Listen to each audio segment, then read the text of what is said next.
I didn't even have a structure in how I was employing people. But that's how things started. It was very hard. I remember people were like, is this how you're running a restaurant? Like coming in, and I closed down and I didn't even know the future of Bwibo. I never used to cook. I never even, I think the only thing I used to know how to do is make tea. But now... Just boiling water. Boiling milk, water. really. When I started doing this, I also realized, this is something that I effortlessly do. And I love doing it. I didn't really have to struggle through it. That day, I had made really good money. Everybody paid for that food. Complaints, yes. I remember one girl was like, oh my God, these are the best spaghettis I've ever tasted. I was like, you don't know good food. What have you been eating? Because she was so happy. She was like, this is really, really good. And that one lady who said this is really, really good, she's the only reason I cooked the following day. And that's when I also put that post out on Twitter and it blew. Because I told people, I can't believe I started making juice 2 weeks ago. And here I am. Fulfilling an order. Fulfilling this big order. And it was crazy because this man just paid me cash. How much was it? Per bottle then was 300. Okay. So that is like 150. It was around 45,000. Yeah. And I remember putting that money on the table and telling my mom, we are rich. Now I'm thinking big. Now I'm thinking, okay, let me get a proper place. Let me get a place where guys can come and enjoy, have a bar and things like that. Then now I got the place I'm at right now. It was so hectic in the beginning. To be very honest, I did not have that money. I thought I had that money. I thought, because now I'm seeing. How much did you need to finish? I needed more. I needed like 3 million. To finish? Yeah. Hey everybody, welcome back to Financially Incorrect Business Edition. First of all, thank you so much for everybody who has watched the first episode that we put out, which was basically about PC World, told by Bobby Gadea. He himself had a lot to say, and he was very thankful for all the support and all the messages that he's gotten. I'll just read a couple of comments from YouTube on the episode. There's a guy called Adola who says, this is a powerful conversation. I'm currently facing job loss due to funding cuts, and hearing stories of failure, resilience, and starting over gives me hope. Thank you. It reminds me that I am not alone. I do hope by the time this episode goes out, you're in a much, much better place as well. Another person says, I cannot believe I sat through 2 hours. His storytelling is incredible. I have learned so much. Yeah, he really is. He does a lot of entrepreneurship advice. So please reach out to him. His social media on Instagram, I believe, is where it's easiest to find him. So he's always looking and willing to give people advice and recommendation. There's another comment. I still remember the PC World logo at the mall Westlands. It used to blink red for years. Very strong character, this Mr. Bobby. And one final comment rather. Someone says, wisdom. I wish you could bring us Bernard Odote, currently listed on Forbes among the top African billionaires. I would like to learn a thing or two from his journey. Yeah, I wish we could find him. If we do, we'll definitely bring him by. But yeah, that was just a couple of comments from that episode. And today, I have another business that we are bringing forth to you that exploded during the COVID time or COVID period. It's none other than Bwibo Restaurant. Now, used to be Bwibo Dishes, but has since grown and expanded. And I have Vanessa with me here, none other than the founder and owner of Bwibo Restaurant. Welcome to Financially Incorrect. Thank you so much. Thank you. I'm so happy to be here today. Studio is a lot smaller than you envisioned. Very small. I stumbled my way in here. We've actually, I guess for people who don't know, we've actually moved offices. FXpress actually moved offices. We moved like on Friday. Okay. So this is not actually where people had been recording before. It was a bit bigger than this, but not like that much bigger. It was a bit bigger than this. But yeah, this is basically what's going to be home for the next couple of months, couple of years. This can work. Yeah. This can work, right? This can work. It's good. Okay, so starting off my questions as left field as usual, are you a stairs person or an elevator person? Like between the stairs and an elevator, what option do you take? And what do you think it says about a person who picks either? I'm more of a stairs person. You're a stairs person? I'm a stairs person. Okay. Yeah. Because even in my journey, everything has been very gradual. in terms of getting to, I'm not at the top, but everything has been very gradual in terms of just progress and the things I do in business. Yeah. I am not a stairs person. Like Really, I actually do prefer taking all stairs the way, yeah? so many times. Also because I'm in a fitness Okay, journey okay, thing. okay. But generally, I would really prefer taking the stairs. Is there like a limit to if I'm going above 4 floors or 5 floors, then I'm taking the elevator? Or even if you're walking up 10 floors, it's like, yeah, it is what it is. I think let me relate that to even where I live, on 6th floor. Sometimes the lift, if there is a problem with the lift, I really never think about it twice, about going up using the stairs. It's not a big deal. It's something I can live with. Okay. Imagine, yeah. What do you think it says? Do you think it says anything deeper about who you are because you prefer to take the stairs, or you would prefer to take the stairs? No, come on. I just think it's a I just think it's a more of fitness, laziness thing. Okay. Getting somewhere faster. Convenience, actually. Okay. Yeah. Fair enough. It's really deep. I don't think so. Fair enough. The next thing that I wanted to ask you was I was listening to something 2 days ago, and it was an expert talking about conflict management, or being able to respond to conflict or something like that. And they were saying how one of the tricks that they use for themselves is they ask themselves as often as they can who they want to be in that moment. And she said that it's been able to give like a lot of profound responses and has allowed her to be a more calm person in moments of stress, and allowed her to respond better in moments of stress, just asking themselves like, who do I want to be in this moment? And so my question stemmed from that very windy introduction is, who do you think you are ultimately, right? Like like if you were to sum up who you are, like what would it be? I think I am should I say problem solver? There's always something about me when there is either a crisis or even the tiniest of the issues that are evolving. I'll always find a way to make things work or solve something. Even if it's not in my requirement to do so, I'll just find myself having to find a solution on something. I don't know. Maybe I'm a problem solver. I think so. I'd say that. Yeah. Yeah. Okay. What's the largest problem you've solved so far in your life, do you think? It's all related to business, honestly. I have been faced with so many issues in my business. Some I didn't even think they were issues. It just happened, and you reason out and you don't even understand how this came about. That's when I actually realized, and I feel like that's why I'm even here in business, because I realized that the way I solve problems, the big things that have happened, the biggest problems that have happened in my business, I have found a way to solve them in ways that I didn't even think I would. Okay. Yeah. Can you give us one, before we get deep into your story, can you give us like one problem that you've solved that's, I guess at the time seemed like such a big thing? I think there's a time in my restaurant where there was power issue that caused sort of fire. That caused a sort of fire. Yes, when I say sort of, it's because it didn't really affect the entire restaurant, but it started in the kitchen. Okay. And we had hundreds of people in the restaurant. There was an event happening and we had hundreds of people in the restaurant. I was still very new into the business. I froze at first. Like, that's when I didn't know what exactly to do, because there's children, there's people, everybody is looking at me, hoping to get a solution.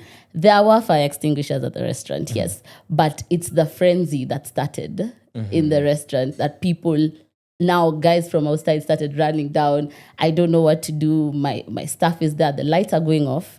Things are shorting. Horrendous.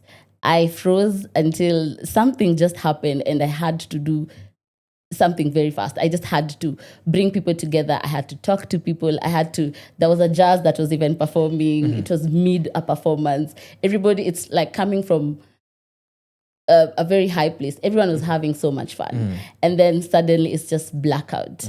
I really wouldn't, if I was a client in a restaurant like that, I'd be like, I will never go back to that place again. I almost died. If I had a child, it would be like, I almost died in that place. That was fire, there was frenzy, there was so much.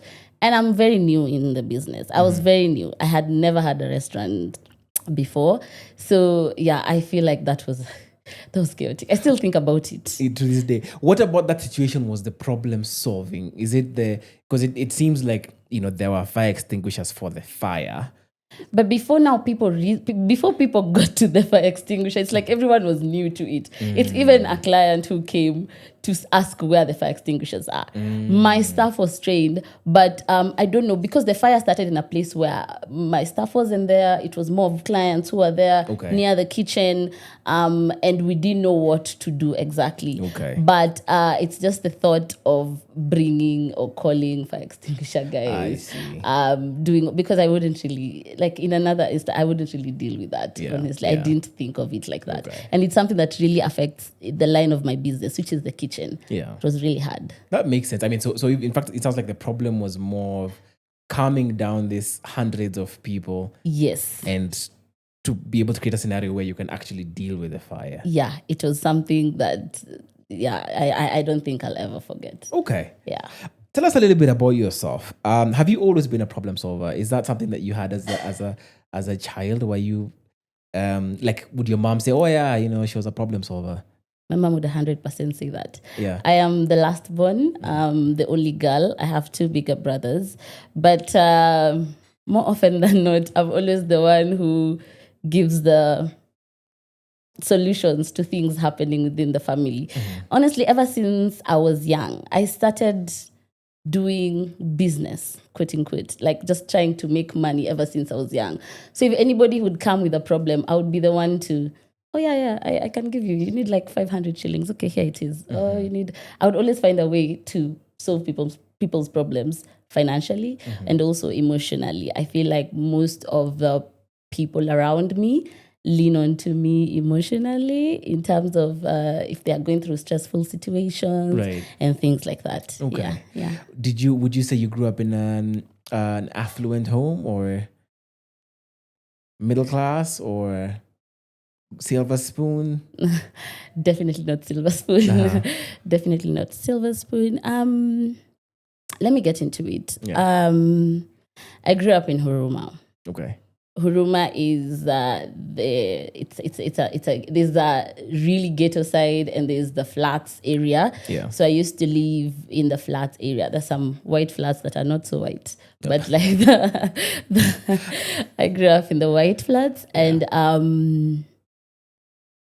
money was not everything, but I never lacked. My parents didn't spoil me, but I never lacked anything growing up.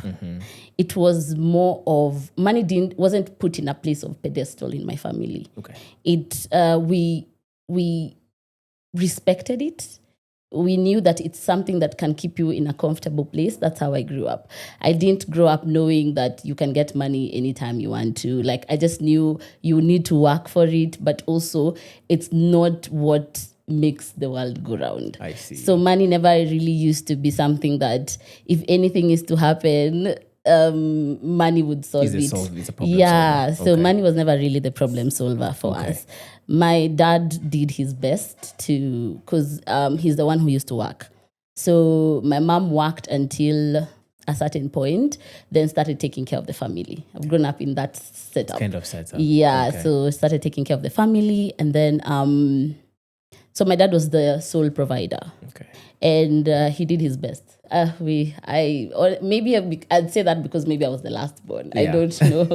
But I grew up in a comfortable space, regardless of living where we were living. Yeah. Yeah. Okay. Yeah. That makes sense. So that's where you grew up. Yeah. What's your sort of early school, high school? What did you decide to study? What's that scenario like? Okay, so if my dad would be here, he'd say a lot because I'm a very ambitious person, and I've grown up knowing that if I want it, I need to get it. Okay. And not in a spoiled way, not in a greed type of. I will work hard to I get it. will work hard to get it. So I still studied in Huruma. I used to go to Daima Primary. It was in Huruma. And then in high school, I went to a much comfortable high school. After Daima, around class 4, I went to Bishop Kitonga, still in Huruma. And then in high school, I went to New Light. Okay. So New Light was more of a posh type of school, and I fought to get into that school. It didn't come easy. Who did you or what did you fight to get into that school? I remember looking for schools, and we went to different schools. I wanted a private school. So I didn't really, at first I was in a public, actually the first term, my Form 1, I was in a public school. And I couldn't believe that I had to wake up in the morning and clean things and mop stuff and hustle for food. I didn't understand that. So I genuinely just told my dad, I'm not going back to school. I just said, I'm not going back to school. And it was a fight. And he told me, okay. And I remember for a whole month, I didn't go to school. So second term started. Yeah, I didn't go back to school. And so he called his friend, and his friend's daughter was in New Light. So the friend actually suggested that school. So I went to that school. I'm seeing the menu. There was even dessert. There was jelly for dessert. You're only living 2 people in one room comfortably, 2 showers in a room. I mean, to me, I felt like that's somewhere I can study. Yeah. I've never really been somebody who enjoys education, like school. Formal education. Formal education. I just feel like skill is supposed to be focused on more than books. Okay. Yeah, that's my take. Education is very important, honestly. But my take, I feel like people need to focus more on their skills more than the books. But the way we've grown up, and even our parents really believed in books more. They believed if you are smart, if you're book smart, you're gonna make it in life. Any other thing is not. I was not bad in school. I wasn't bad in school, but it was never. I would opt not to go to school if I was given a choice. Okay. So I went to New Light. One question: coming from an African, one would assume an average African home. How do you stay home for a month? Like what on a daily basis? What does that look like? Is your father knocking on your door in the morning to be like, it's time to go to school, and you're like, nope, I'm not going to school? I remember I refused to the point. He was now looking for other schools. No, but like, have you locked yourself in the room? Like, are you not? Because I cannot imagine a scenario where I'm meeting with my parents or my mom in the corridors of the house. Yeah. And I'm like, I'm not going to school, and things are just fine. You know what I mean? Like it's chaos. There's no. So it's either you get out of the house, or you're going to stay with an uncle or something. But there's no way you're living in harmony. Oh yeah, true. In the beginning, he used to make it look. I mean, just for 1 week, he used to make it look like, now you're not doing well. What you fail, you're going to fail. He made it a bit hard in the beginning, but as much as we didn't talk for a week, So as much as he was making it so hard, I remember I used to really like. I loved having sausages. I've always loved sausages and fries, and he stopped buying me fries and sausages. So I remember there's a time he cleared the fridge and removed sausages, and I don't know, something happened. I just wasn't we were just not eating the normal way. It's like, how can this girl, I'm so geared to food. I love food, honestly. So he made that part hard. I remember that week we had ugali, and I don't really like ugali. We had ugali for a whole week. Ugali and skuma wiki for a whole week.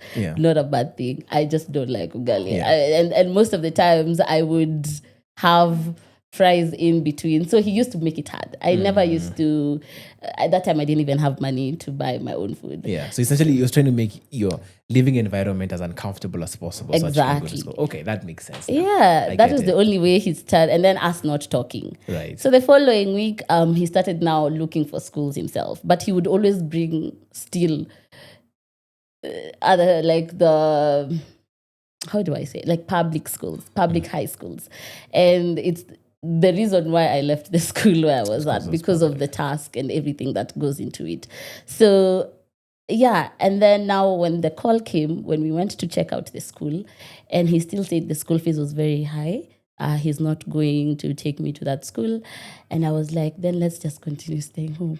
Like, I'm not going to do that until he gave in. Yeah, my dad has always, I have a soft spot. Yeah. And he also has a very big soft spot for me. Okay. So yeah, I ended up going to that school. And that's where I finished now my Form 4. Okay. Yeah. That makes sense. Yeah. I mean, you've talked about skills being a big part of what you feel is most important. Yeah. And I know from having read a couple of articles that you start your business with the business you have now. Yeah. When it starts, it's from a 20,000 shilling investment. That's a mix of money that you've gotten from your folks and money that you've gotten from selling popcorn in the estate, if I'm not wrong. Yeah. When does that start?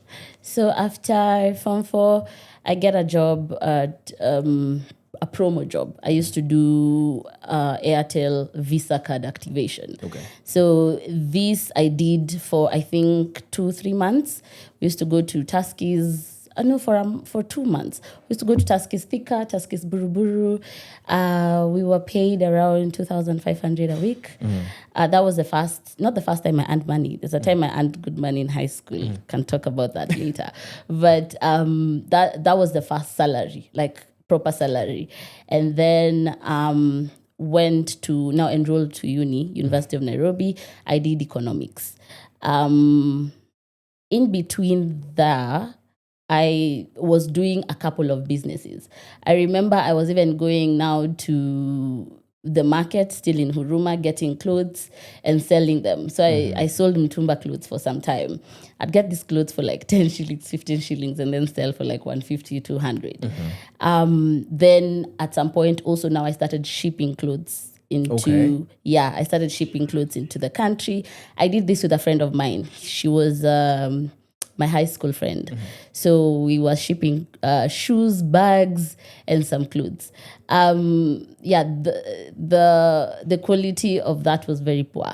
So we got a lot of poor feedback at some point, but some were good, some were bad. So it wasn't really consistent, especially shipping then was a bit hard and way more expensive. Then I just stopped and I just continued. But this was in between me studying in uni. And then at some point, I started cooking on Instagram for fun. So I'd go somewhere, buy spices, show people, guys. ShopRite used to have very good variety of spices then.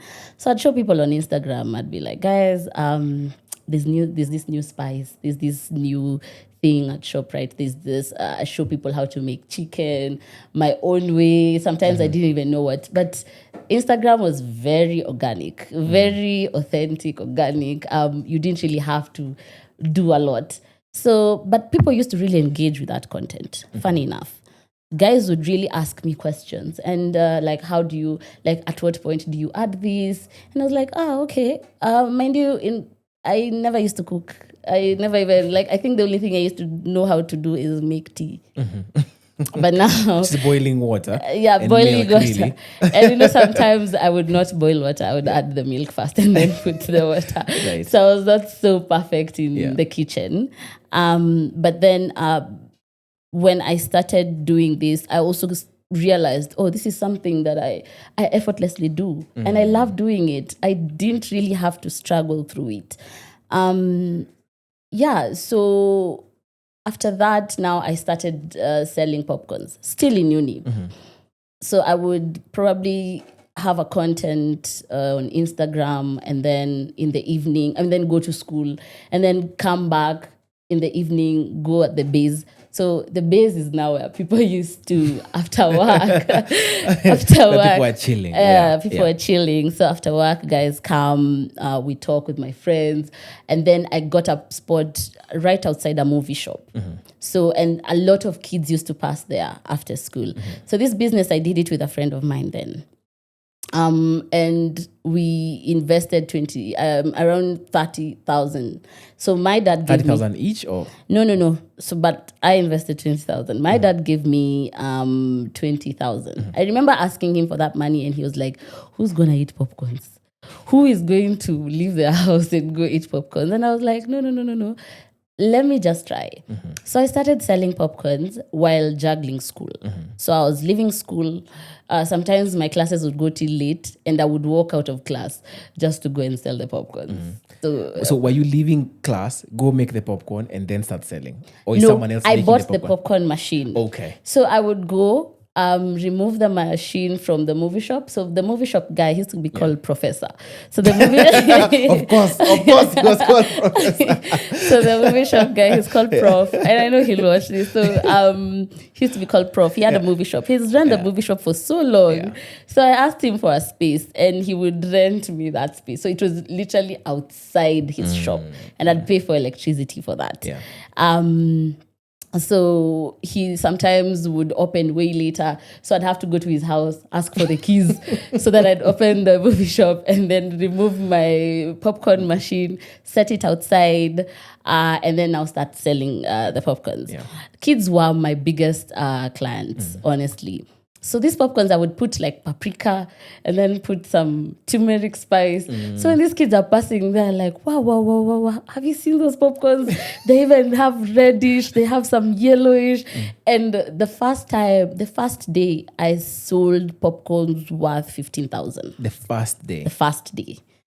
Okay. I made 15,000. I was shocked. I remember when me and my mom again. My mom has been in this journey ever since.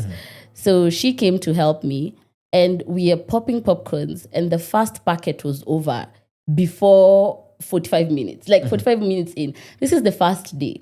45 minutes in the first packet. So she goes to the supermarket, gets another packet. 30 minutes in, the packet is over. She goes again, now gets two. By the time it was like 6 p.m., we had sold almost 4 packets of popcorns. Yeah.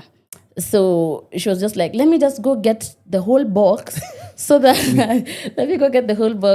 you can just sell this day. Yeah. Right. Because the place was so crowded. That day, Prof sold so many movies, the CDs, a lot, because there's so many people outside there. Guys are wondering what's this new thing coming up. Right. Yeah. And that's how the business starts. And that's how the popcorn business starts. Can I say something interesting about the popcorn? So yeah, the popcorn machine. There's a store that's been opened at Galleria called Panda Mart. Yes. And my wife is a big subscriber to any of those kinds of stores. Yeah. So she went to Panda Mart I think maybe like a month ago or 6 weeks ago. And she went, I remember, into Panda Mart, and she comes out with a candy floss machine. Okay. A candy floss machine. So she comes home with it, and so my daughters are like, oh, what's this? A candy floss machine. So she makes candy floss for them, and I was just thinking, this is so crazy. She bought a candy floss machine for 2,000. It was either 2,500 or 3,000. Some relatively cheap thing. The next day she goes back to Panda Mart, and she comes home with a mini popcorn machine. Yeah. Again, for like 3 or 4K or something like that. Anyway, at my house we have a candy floss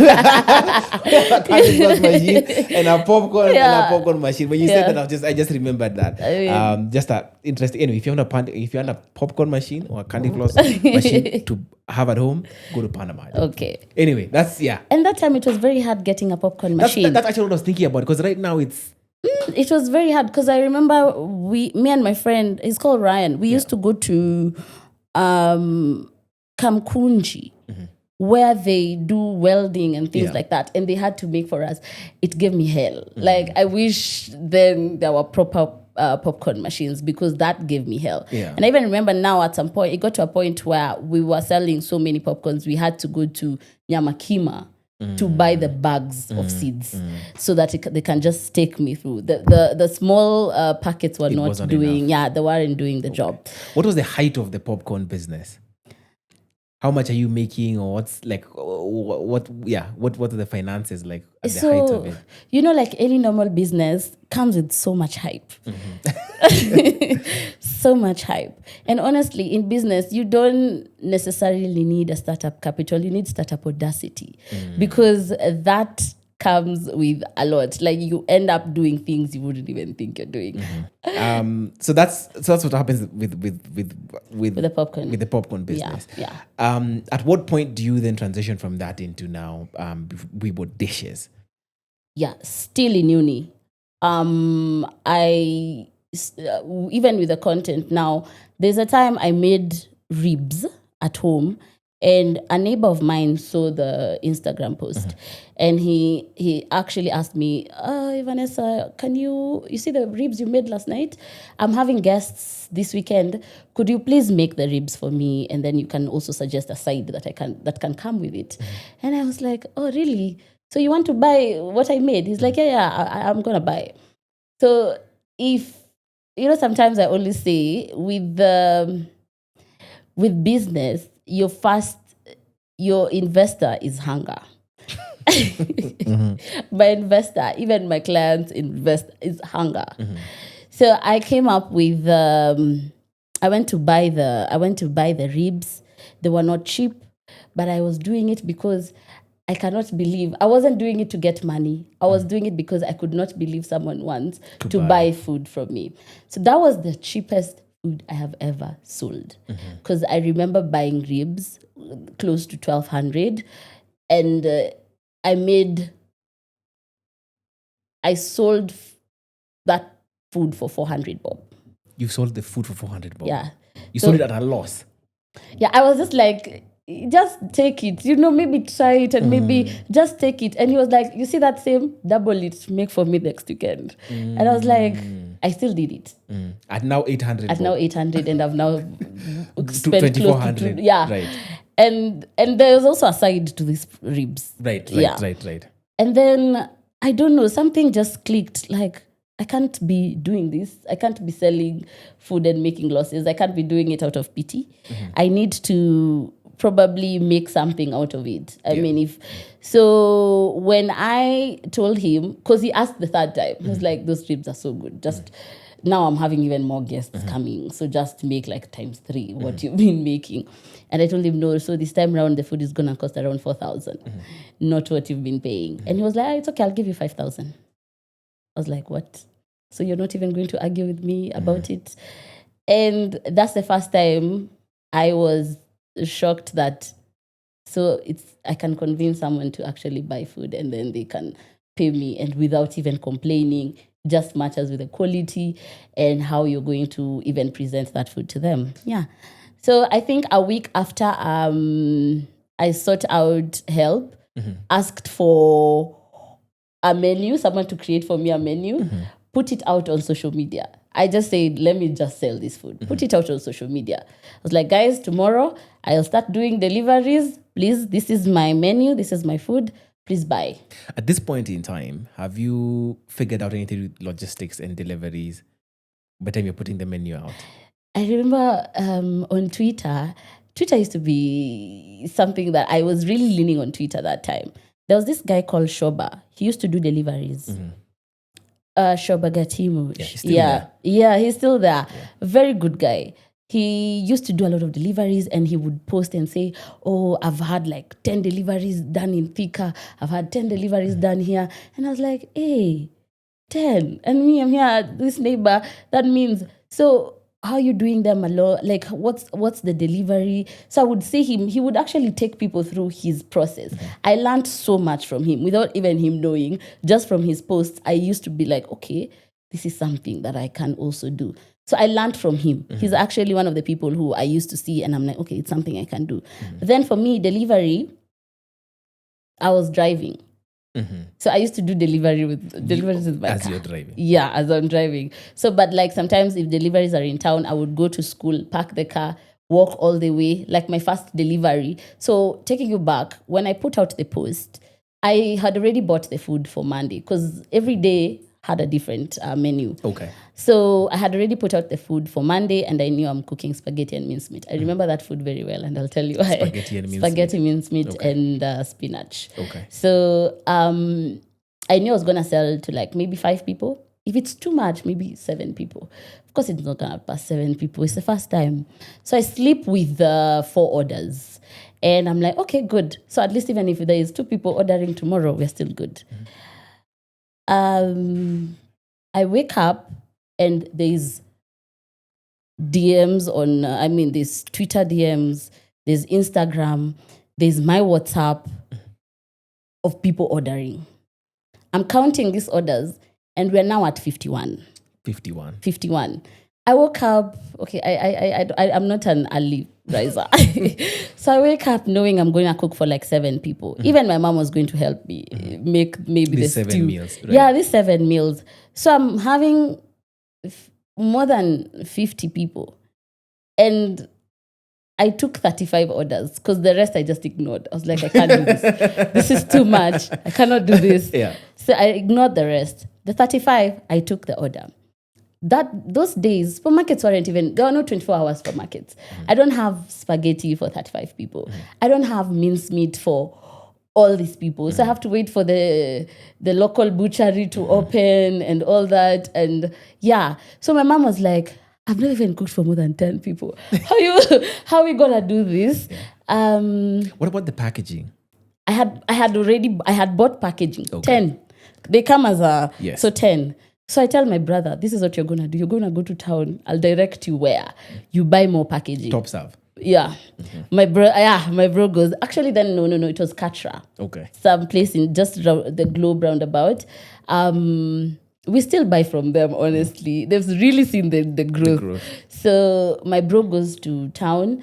Me and my mom start looking for supermarkets in Huruma that can, like, we can get spaghettis, butcheries. I mean, so when you're making the spaghetti, my mom is like, I have never really made spaghetti for more than 10 people. So I don't know how 35 people is going to look like. Yeah. So we packed the food.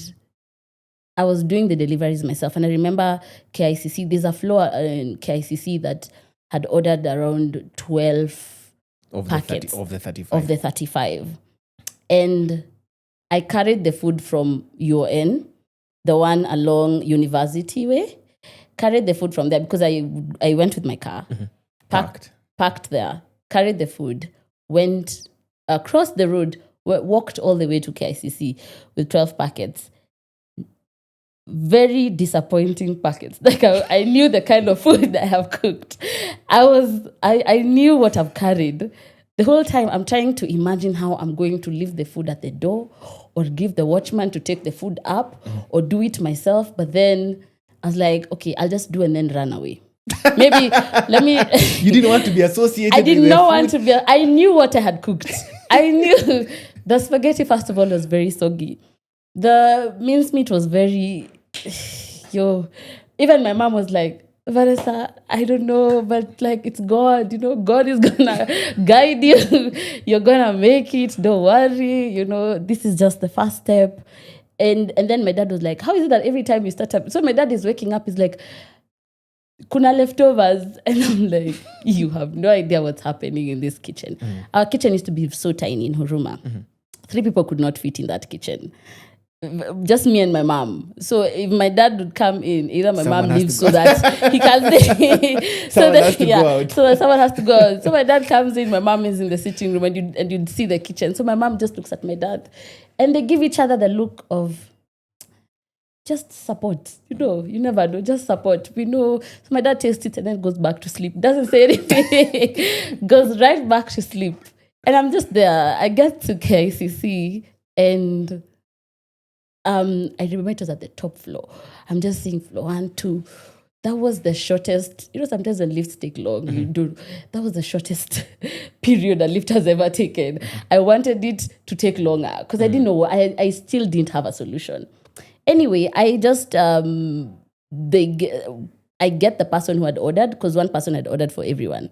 So they're there like, oh my God, congratulations, you've just started this. And I'm like, where can I leave the food?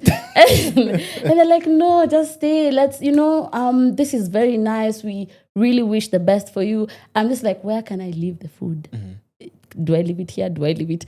And they're like, let's just, and I'm like, guys, I have so many deliveries. I need to dash out. So in the lift, there was no network. So by the time I'm getting down, I just see, what? Like, I see a text, what? And then I see, what is this? And then I see another one, is this food? And I'm like, so I just switched off the phone. I was like, you guys don't need to pay me. I don't care. Like, I've done my part. I've delivered. I don't care. It's okay. Yeah, anyway, so I did the rest of the deliveries the same way. It was bad. The food was bad, to be honest. That was, when I tell you about audacity, that was audacity, honestly. And so I switched on my phone when I got home, now with the support of my mom next to me. So I was like, we're going to read these messages together so that whatever you feel, I feel. Then I won't have to feel alone. Yeah. So I'm reading the messages, so I remember the words. And this guy is, and then I see an M-Pesa message. They've paid for the food. I'm confused. Why would you pay for something that is just not good? And that day I had made really good money. Everybody paid for that food. Complaints, yes. Everybody paid for that food. I remember one girl was like, oh my God, these are the best spaghettis I've ever tasted. I was like, you don't know good food. What have you been eating? Because she was so happy. She was like, this is really, really good. And that one lady who said this is really, really good, she's the only reason I cooked the following day. That day, I wanted to just go back and sell popcorns. I was like, this popcorns, these kids have never judged me the way these people have judged me. These kids really like the paprikas. They love the spices on the popcorns. They'll never judge me like that. And my mom was like, no. We will wake up tomorrow and we will do our best. Okay. And honestly, that is just how Bwibo continued. Otherwise, it would have died on that day. I have two questions for you, because you didn't really last. Why did you actually end up leaving the popcorn business? Because it got to a point where it wasn't making money anymore. I feel I was trying things, but it wasn't working anymore. I don't know why people stopped eating popcorns.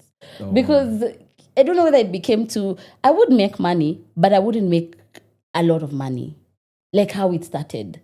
So I was like, why is it going down? So sometimes the days are very high, sometimes they're low. It was so inconsistent, but the effort being put in it was also too much. I was like, I'm putting in so much work, I'm putting in too much effort, but the results, they're not showing. Okay. I just say, nah, let me leave it. So started selling now the food, and then now even got a job. Now with the food business, I got a job. I started applying. So towards the end of my uni, now I'm done with uni, I started applying for jobs. I went for very crazy interviews. Some interviews I didn't even know why I was there. Because I remember I applied for managing director at KCB. I don't know what.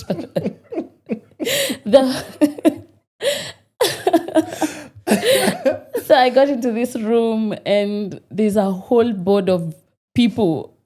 How did you make it? There was this agency that was giving people, like, you apply through it. So they say, then they tell you, go for the interview. So I walk into this room, I'm seeing people, I'm the youngest there. I'm seeing people who are 50, people who are 40s, 30s. And I'm like, hey, I'm only 19. I don't even know what I'm doing here. But, okay. So I walk into this room and it's a table full of people, serious people. And they start asking me about questions. I'm like, I just said, I've just been selling popcorns. I really don't know much. And even them, they were confused. Like, why are you here? But it's an agency that gives you the opportunity to go and do these interviews. It was so confusing. I did a couple of those. interviews. Some were good, some were outright bad. Some you didn't even have to do an interview. You walk into a room, they tell you, you look qualified. You can do that job. I was like, this corporate world is looking very confusing. Let me just but I eventually ended up getting a very good job through connections. A very good company actually, and I was paid very well. What is very well? I mean, at that time, for me to be earning around 55,000, 60, it wasn't bad. Yeah. And then... And at this point in time, this is pre-COVID. This is all before COVID. This is pre-COVID. At this point in time, are you still cooking every so often? And it's more of I cook when I want. Okay. It was not thorough. Also, you like put up a menu, people will buy. So but then when I got the job, so even when the popcorn was happening, I mean the popcorn started doing those deliveries, then got a job, then just laid low, and then I quit the job after 4 months. And not because the job was bad. I'm very good at math. So things were not bad. It was something related to finances and things like that. And I had also done economics. So things were aligning. But do you know the reason why I quit the job is just because there was also a lot of discrimination. But I quit the job because I couldn't wake up every day of my life, wake up at 5 and then go make somebody else rich. It wasn't sitting right with me because I'm not an early riser. Every time I wake up in the morning, I'm like, is this even something I really want to do?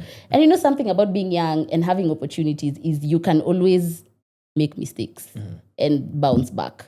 That's why I urge a lot of people to do as much as they can before they start having real responsibilities. Because you can play around with opportunities. Sometimes they'll bounce back, but it also depends with your resilience.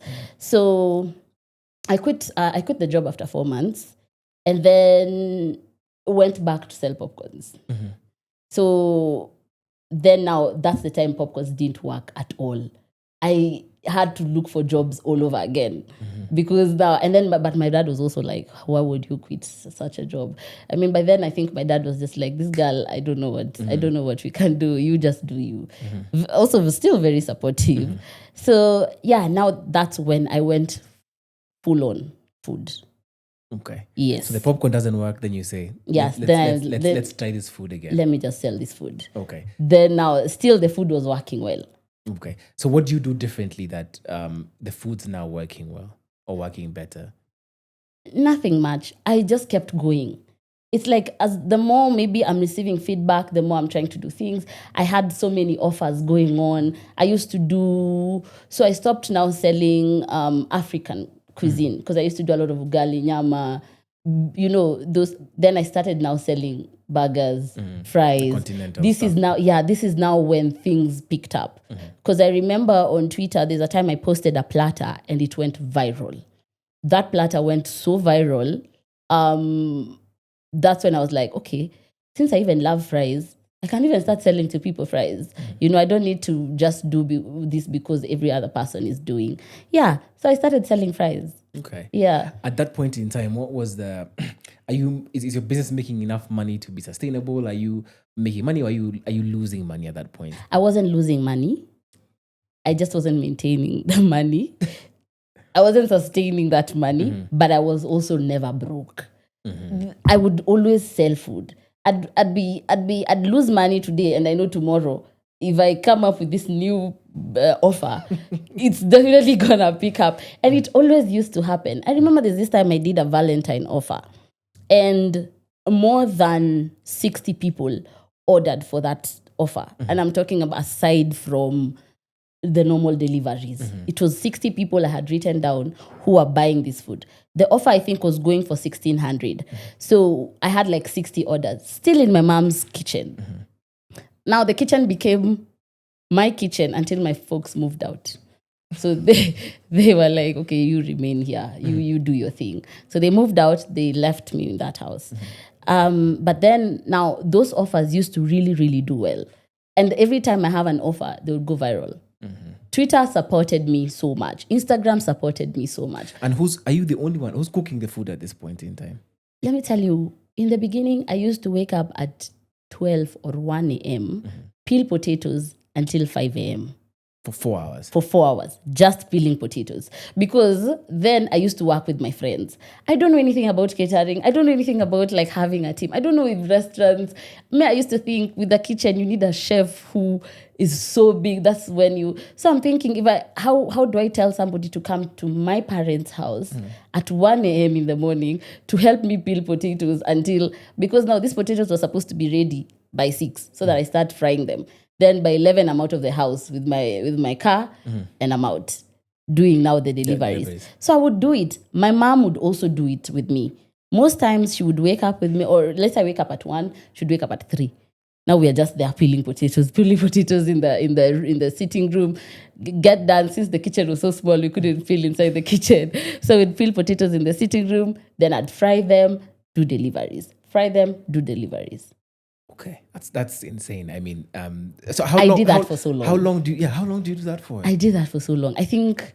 And how then are you preparing the meats and the other things that? Sometimes I'm like, hey, baby, how did I do that? How was I even doing that? Because I used to do it. Not that I never. You and your mom. Me and my mom. Not that anybody ever missed food. And you know those guys for KICC still come to the restaurant. Even now? Yes, even now. They are my clients. They'll even probably watch this podcast and say, I was among those people. Yeah. They still come to the restaurant. I don't even know how I progressed enough to now not cooking to peeling potatoes from 1 a.m. till 6. It would work. People would get their food on time. By 2 p.m., everyone has their food. And what was the money situation for the restaurant at that time? Because it doesn't sound like you've separated between Vanessa and the restaurant at that point in time. It's like the money is yours. It's also the restaurant.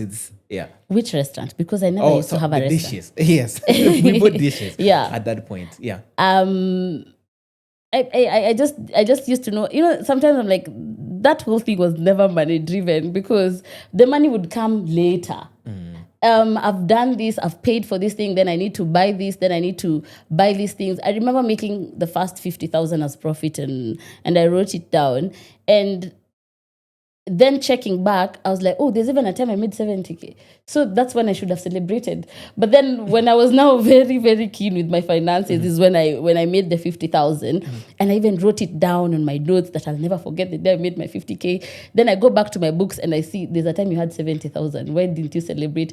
Money was never really a factor. And I don't know whether it comes from how I grew up. The way I've said, it was really never, because as long as I am not lacking, money should never be. And I've had to take a 360 on that thought because now that I'm grown and I've experienced real life situations, money is a factor. Okay. Yeah. So what's the next? So now essentially you're running a kitchen, making money, things are happening. What's the next thing that happens that sort of scales your business? Yeah. When do you move out of this apartment kitchen situation? When do you have people come in? When do you formalize the business? So then I started making my own juices, cold pressed juice. Wait, I have to ask because what time are you doing any of these things? Because it seems like you're awake at 1 a.m. I'm sorry, and if you're waking up at 1 a.m., what time are you going to bed? I'm telling you, one of my eye never used to wake up. Yeah. Most days. Even some people used to think I have one big eye and one small eye. Genuinely, because I used to be fatigued 24/7. I used to work so much. And it was just a 360 because even my parents were like, you're a person who never really does. You used to just like the easy way out and everything. Then suddenly you're not sleeping. You're here making this money. You're cooking all this food. Then I started making juice. I even bought the cold press machine juice. Then I also partnered with the person who she's called Joyce, the person who now also teaches people how to make the cold pressed juice. So most times she would blend for me if the orders are too many. I announced the whole juice thing. Again, it took off. And I was like, maybe I have a star in this thing. Maybe there's something about me and just announcing things and then them working. Because there's a time a guy called, he runs a company called Queza. He ordered for 150 bottles of juice. It was his wedding. And he had his own fridge, 2 fridges, set aside just for Bwibo juice. So I got to his house and he tells me, those are your fridges. So you'll put all your juice in those 2 fridges. And that's when I also put that post out on Twitter and it blew. Because I told people, I can't believe I started making juice 2 weeks ago. And here I am. Fulfilling an order. Fulfilling this big order. And it was crazy because this man just paid me cash. He didn't even, we've never met. How much was it? Per bottle then was 300. Okay. So that is like 150. It was around 45,000. Yeah. So, and he paid me cash. And I remember putting that money on the table and telling my mom, we are rich. I remember telling my mom, we are so rich. Yeah. Imagine, this is juice. Can you imagine if we now go bigger on this juice, different flavors, go big on food, go big on... And my mom is like, we are rich. That's good. That must be a fun memory. Yeah, she's always been so supportive. Like, I don't think she'll ever say no or no, maybe, downplay it. No. Do you have an answer to the question that you're asking, which is, what is it about what you were doing that when you announce things happen? So whether it's the popcorn, whether it's even that first day when the orders were not good, then now with the food and now with the juice, what is it that you're doing that is just drawing customers, so to speak? Is it because I didn't have shame on how I talk about my products, because of how I announce them to the world? Still, till date, I don't understand that, because every time I say something, it will pick. Every time I say, guys, you cannot believe it. You can't believe what we're having right now. You can't believe what we are doing right now. I don't know if it keeps people like, oh wow, what's this girl up to right now? What are you? Because, and then I used to be very loud about my achievements. Very loud. So if I get an order, if I get 10 orders, I'm like, guys, I delivered 10 of these today. If you're the one missing out tomorrow, that's on you. And somebody will be like, what is this being delivered? What is this offer happening? What is this? I don't know. So maybe how I used to be loud. Okay. Maybe. I don't know. Maybe. We'll look and see. We can put it in the you guys can tell me. Okay. Yeah. So even at this point, now when you've introduced the juices, what is that? Do you still have your finances right? Because it sounds like things are still a little... Then now, you see now after making the first 50K, that's when I started, not the first 50, like celebrating that 50,000. That's when I was more keen about money. I started seeing things because now I used to get a lot of questions. Actually, it's people who made me start realize, oh, you don't need to just stay here. Because people are like, so when are you opening a restaurant? So when are you doing this? And I'm like, you can't do that if you're living, if your finances are... Because I remember the first time I got money, I went and bought hair. And I was just there taking a video for my followers. I'm like, new hair, this is the first thing I've gotten. New money. New money is so loud though. But so the whole time when I'm trying to do juices, I'm trying to do food, I'm trying to do the financial part of it now started making sense once things now are moving, because people would demand more. I need to plan things better. I can't just wake up and do whatever I want to do. I need to sit down and put my finances together. And I remember also there was a lady I used to talk to. She was called Joanne. I went to her cafe. She had just opened a cafe, and she was telling me how she writes down everything that she does in her cafe. And I'm like, you write down everything? Like, she's like, even when a fundi comes, even when I fix something, even when I buy a spoon, I write down everything. And I was like, what?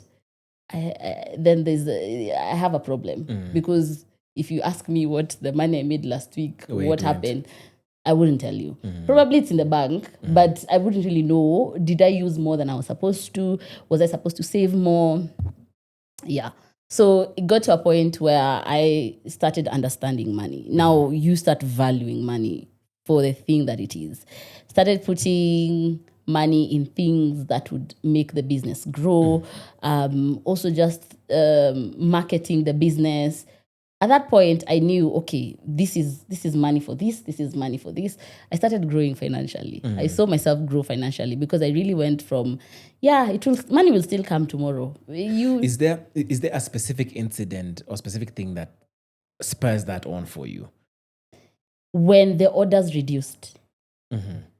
So you're from cooking for 100 people. And then I don't know what was happening at that point. But have we got to COVID by this point, by the way? We've not gotten to COVID. You've not gotten to COVID, okay. So I don't know what was happening, but then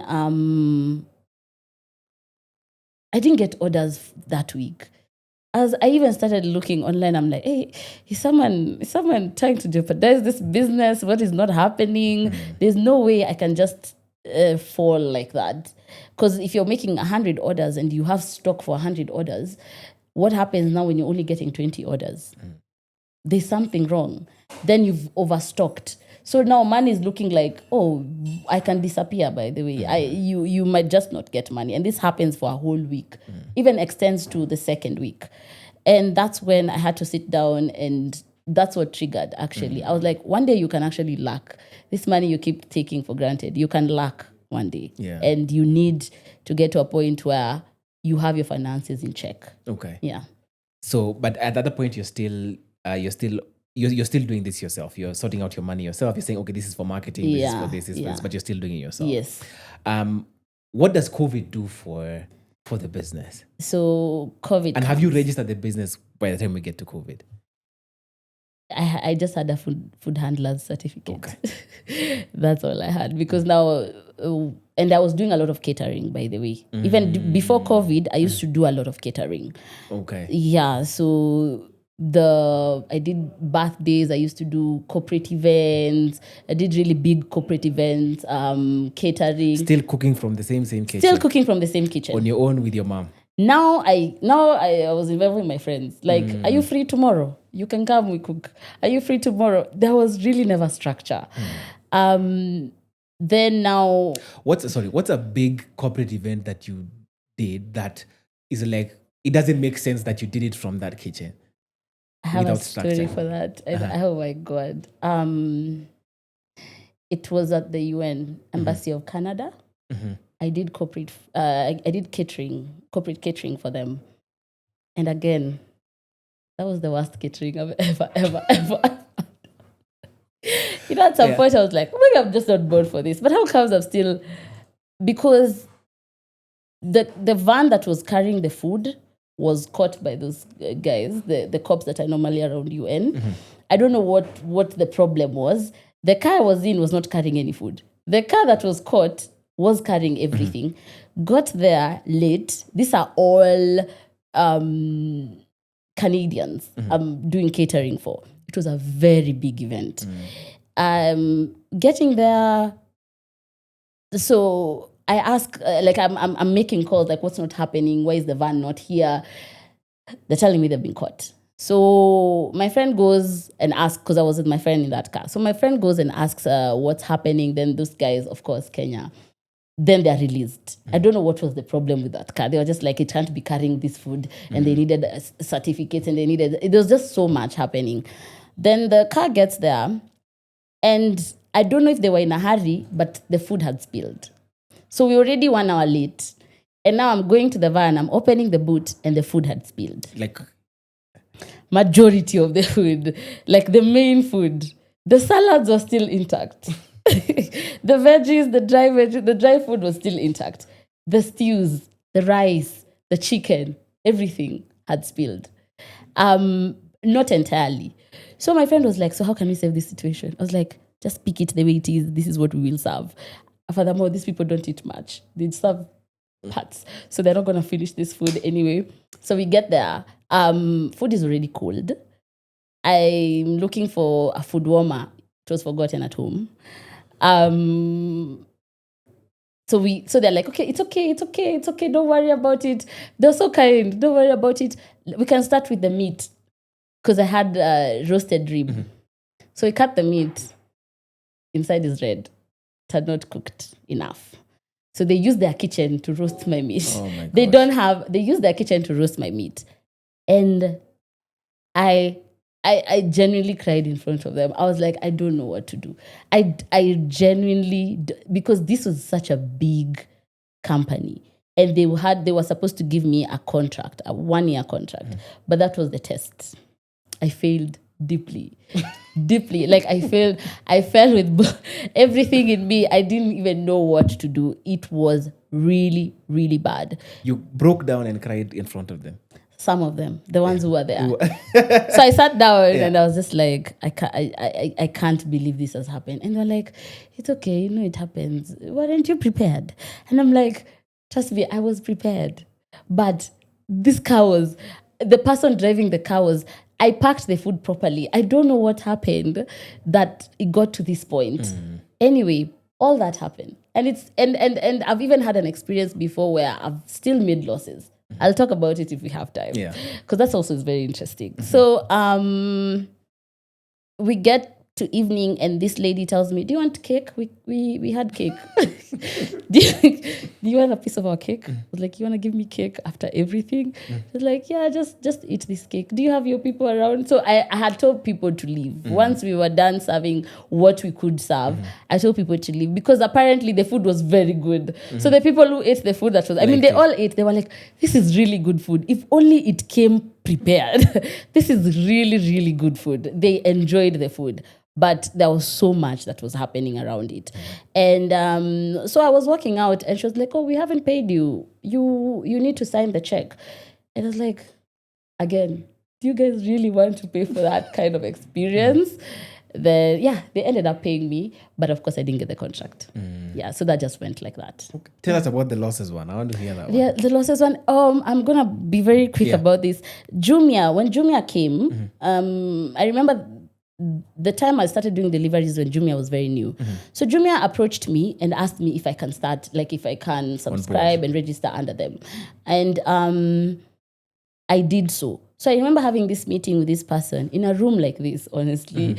And he was telling me, since we don't have pickup points in Huruma where you're living, we will need to bring food to Westlands. So do you have anywhere in Westlands where we can pick food? And I told him, my aunt's salon is in Westlands and they have a cafeteria right outside there. So maybe I can carry the food and then you guys can come pick the food from there. So he tells me, perfect. So we'll just base you as our vendor from Westlands. So that day, and I asked him, so how many packets do I need to carry? How many? He tells me, maybe around 15, I don't know, or can you do 30? I'm like, yeah, I can do 30. I can even do an extra 5. And I'm like, okay.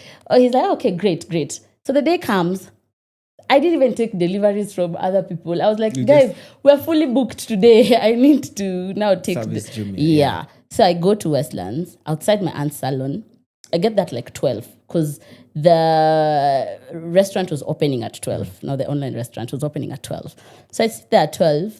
It's very crickety. No one is. So I used to go to that salon. So people knew me. So they're looking at me like, oh, utauza your food yote leo.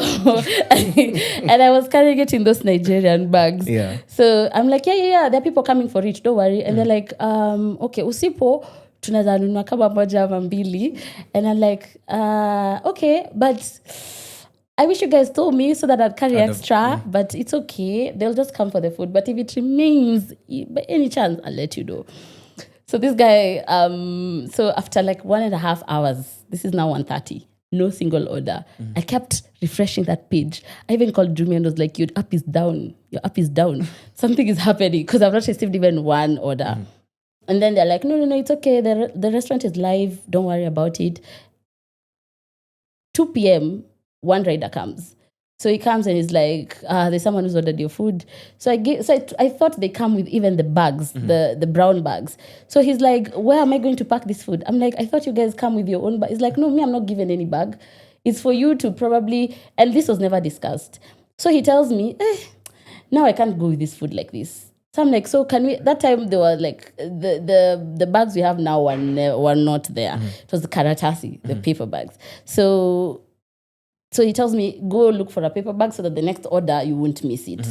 So I go. I look for the restaurants around. It's where Krishna Center is, that road. So I look for the restaurants around there and I ask them if they're selling bags. And I'm like, please, Harakisheni, my clients are really waiting. So I get back. I'm still not seeing any order. And I'm like, hey, something must be wrong. I don't understand. So I'm calling this Jumia guy who connected me. And he's like, you've not gotten any order? He's like, hey, then today I think is a bad day.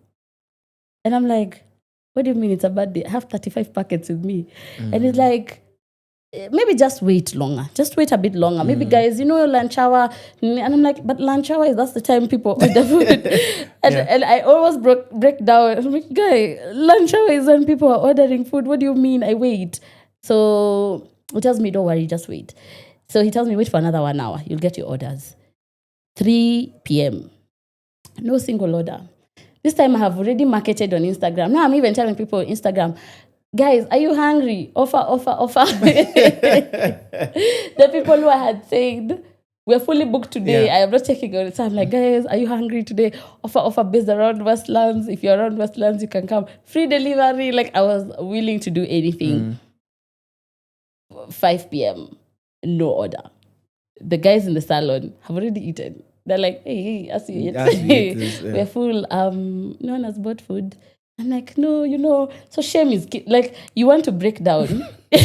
You're feeling the shame. You don't know what to do. You can't turn to anyone. I'm trying to call my mom. And so my mom is like, wow, tutakula 35 packets leo. She's like, tutakula 35 packets leo. So I carry the food. I go, again, I was driving. So I just carry the food. I checked the salon. I was like, no one is looking at me. They're not beating me. They're not looking at me. But when I look aside and I look back, and I'm like, they're looking at me. So it's like, are you guys beating me? Like, don't you want us to like see each other? I don't know. So I just carried the food. And I remember my auntie saying,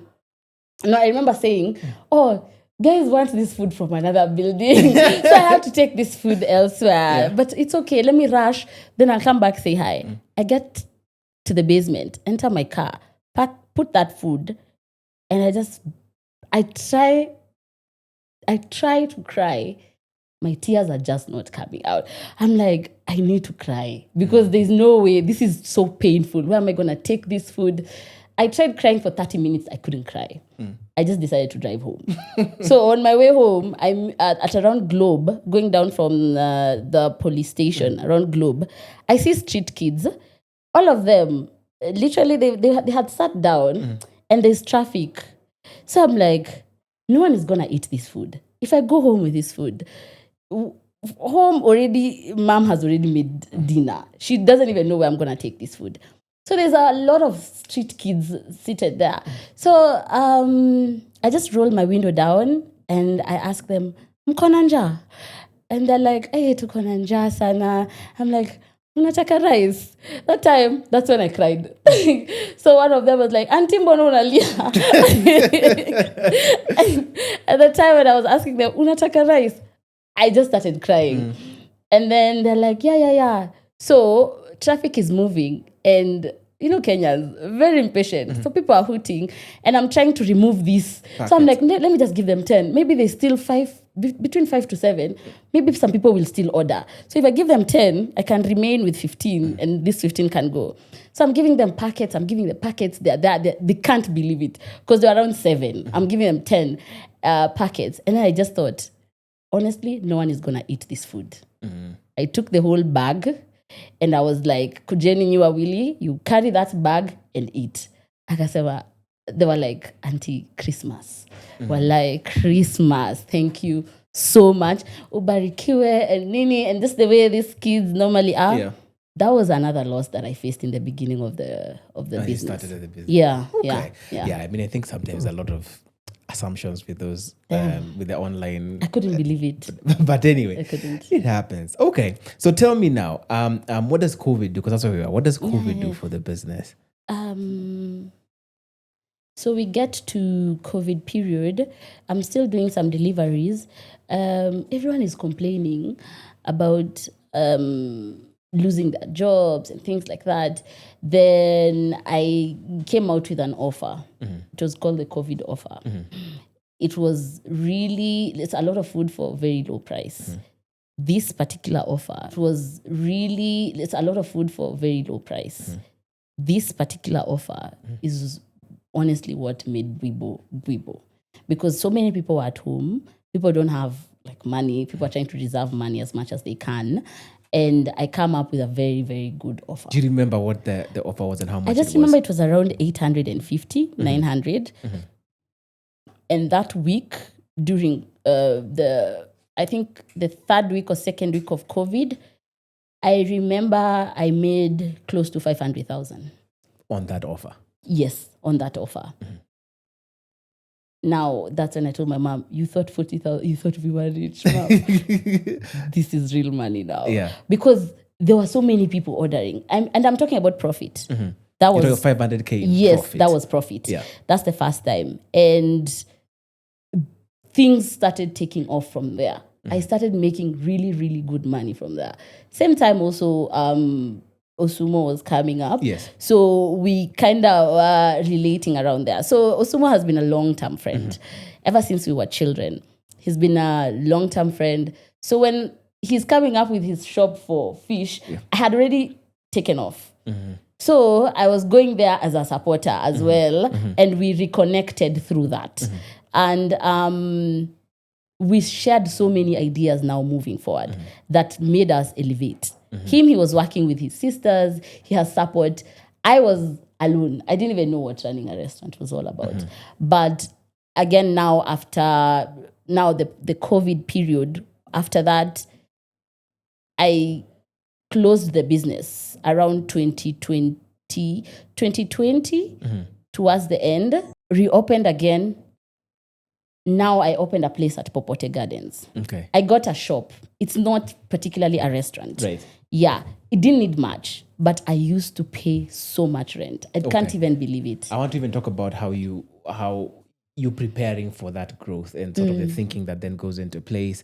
So by the time you're making this $500,000 during the whole COVID period, it's just still you and your mom and riders. Yes. And friends who are coming to cook. Exactly. Okay. Yes. At that point in time, is the 500,000 in profit the high point of It got higher. It got higher. It got higher. Okay. I used to make give me a whatever that I can mark with, a range that I can mark with. No, honestly, even during that period, I did make more than $1 million during COVID. In profit. This would be like in a month or in a week. Like now, $1 million is in a month. $1 million is in a month. And it didn't happen 1 month only. Okay. But then there were so many things. I remember that time I tried investing in some things. I also tried acquiring some property, land. Land was like a thing. So I tried that. Okay. So, but I would make crazy money. And that's the time my parents had already moved. So I had the house all to myself. Yeah. Yes. Okay, so how then do you plan to, because it sounds like you closing down is intentional, what was the end of COVID? So what's the thinking around that? I wanted to now move to a physical place. Okay. And this came about because of a lot of pressure from people. Because people are like, we cannot keep on ordering. We need a place to come and sit. We need a place to come and... So I got a shop, I got an offer. Actually, where Oyster Bay is right now, I used to be there. Popote Gardens. So I got that place and the rent was crazy. How much was it? I think and then I used to pay rent weekly. So I pay 60,000 per week. Per week. And I never even used to have a problem then until people were telling me, hey, you don't think that's a lot of... So I went back to them and they were like, no, we're even doing you a favor to ask for that amount of money. So I just continued paying that until again, it just became too much. The conditions were not favorable working there, to be honest. So I just had to close the restaurant again very fast. How many months were you at Popote Gardens? Almost, I think 8 to almost a year. Business peaks, restaurant business hospitality peaks in December. So I remember getting a lot of criticism online because of closing the business in November. So people were telling me, you have very poor advisors. You don't even know why would you even close a restaurant in November. Those comments are still there. Even in my Instagram page, you go all the way. And I will never delete my post on Insta, how I started. So guys really came at me in terms of closing down that business. But I wasn't just comfortable. And I also learned that for me, I can't stay in a place that isn't favoring me. Okay. That's one thing for sure. Ever since I was young, I think that's one thing I have understood. I would rather start from ground again because I never have a problem with starting from ground. I've done that a couple of times. So I closed down and I didn't even know the future of Bwibo. That time at Bwibo, the Bwibo was at Popote Gardens. It had already picked. People knew about it. Weekends used to be full. I remember actually Grouchy and his mentor, this guy, Jimani, came to play there. Like, it was really, really growing. Then I just closed. Question. So even this place that you're getting at Popote Gardens, how much does it cost you to turn the space into the restaurant you want? With the interior design, you getting a full team, a full kitchen, fitting all of that out. How much does that cost and where do you get that money? Oh, when I was at home, I was still making money. The kitchen was there. The tables were there. I didn't need to do anything in that place. Only put lights. That's the only thing I had to do. That you added. Yeah, the place didn't. The ground was clay. There was no roof. So during rainy seasons, just know you're not gonna make money. Just know that. That's it. Yeah. So because the person, the owner of that place, didn't want to modify the place then. So I was working with what I had, but I didn't invest much into making the place exactly work. All I had to do is ask someone, you know how to cook? Let's go. There's a place in Kilimani, we can go start something. So I just gathered people. Okay. So you just got a team together. Yeah. And at the time when you're putting the team together, you're thinking, okay, I need to be able to pay these guys for the next 3-4 months or whatever the case is? Or is it just like, we'll start and whatever will happen, will happen? I don't know how I run things, but it was whatever will happen, will happen. Yeah. Honestly, I did gather people. I was knowing the ropes of business then. Also, Osumo was also taking off. So most of the times if I had a problem, I would ask him so that he can guide me also on the things that I would do. And then, but yeah, I basically just started. I was winging it, even at Popote, but still earning. I was still earning. You're still doing online. You're still doing the deliveries. Yeah. And you have the business. So is the restaurant able to, at that point in time, was it able to stand on its own? Was it profitable? Yes. So from the onset, it was profitable. Yes. Okay, and you're making money with the online stuff as well. Yes. Okay. Yeah. So in a again, we're talking about like bad month. What are you profiting in a bad month? In a bad month, I think would profit around 200. Okay. 250. That's when things are not working. When things are working, you are... Yeah, we are taking off. Yeah. Afande, please. Don't go there. So you say you do this for 8 months. Yeah. Decide to close down Popote Gardens. Yeah. And now you're trying to find a new location. Yes. What's that process like? Hard. Because at that point, I was really attached to the business. It got to a point where now my life revolved around Bwibo. So closing down because it became too much, unbearable to work there. I didn't even know where I was going.